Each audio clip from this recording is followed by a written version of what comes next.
kulankan galabta lagu qabtay xafiiska nabadgelyada ee dowlad deegaanka Soomaalida ayaa ahaa kulan u dhaxeeyay hay'adaha nabadgelyada waxayna kaga hadlayeen sida looga hortagi lahaa xanuunka coronavirus-ka iyo sidii nabadgelyada deegaanka loo xoojin lahaa.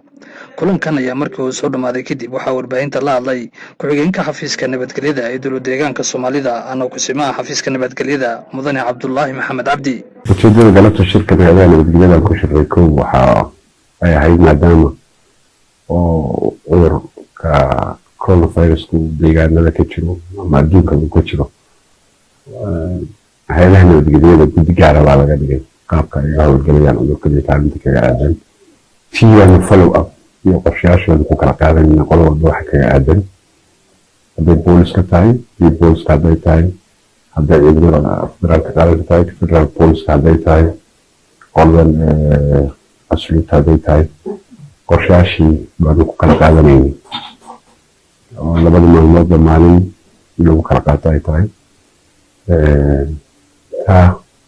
waan rabno inaan dadkanaga kaalinta aanu ku leenahay ka nabadgelyo ahaan aanu ka qaadano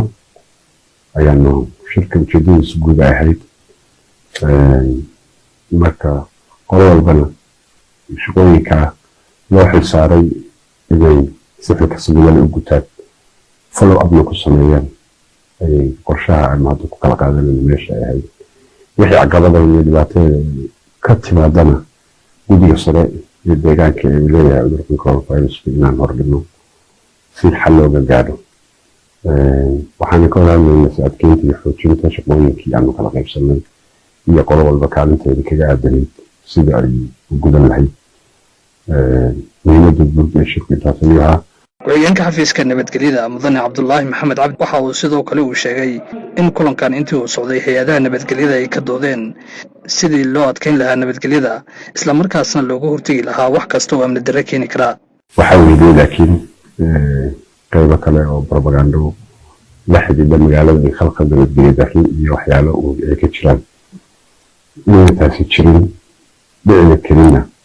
waanu ka wada hadlaynay caddeynteeda wax khalkhal ammaan darre oo magaalada ka jira iyo guud ahaan deegaanka midna inayna jirin cid khalkhalin kartaana ayna jirin cid isku daydan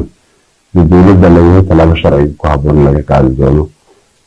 ajendaha labaad oo muhiimadiisu ahayd inuu sii xoojiyo arrimaha nabadgelyada ee magaaladan jigjiga ee magaalada deegaanka iyo guud ahaan deegaankaba cudurka corona kadib in magaalada nabadgelyadeeda iyo ammaankeeda cid khalkhalin kartaa oo mataqaana wax abuuri kartaa inayna jirin cid isku daydan in tallaabooyin sharci ku habboon laga qaadayo